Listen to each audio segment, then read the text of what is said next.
ఈశాన్ రెడ్డి, ఓ వేణుగోపాల్ రెడ్డి, ఓ constable Kishtaiah, ఓ యాదయ్య, వీళ్ళందరూ ఆత్మ బలిదానాలు చేసుకొని శ్రీకాంతాచారిని ఆదర్శంగా తీసుకొని వాళ్ళు ప్రాణ త్యాగాలు చేసింది వాళ్ళ భవిష్యత్ తరాల పిల్లలకు ఉద్యోగ ఉపాధి అవకాశాలు రావాలి, వాళ్ళ బతుకులైన బాగుపడాలి అని కదా తెలంగాణ కోసం త్యాగం చేసింది.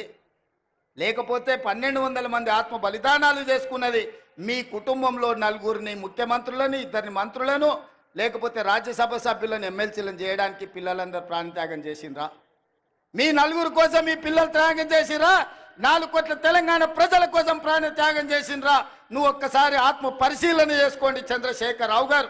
ఇవాళ మేము భావిస్తున్నాం 1200 మంది తెలంగాణ బిడ్డల ఆత్మ బలిదానాల పునాదుల మీద ఏర్పడి తెలంగాణ రాష్ట్రం, ఈ తెలంగాణలో ఉండే నిరుద్యోగ రాక్షసిని ఈ రోజు బంధించాలి, నిరుద్యోగ యువకులకు ఉద్యోగాలు ఇచ్చి ప్రయోజకులను చెయ్యాలన్న ఆలోచన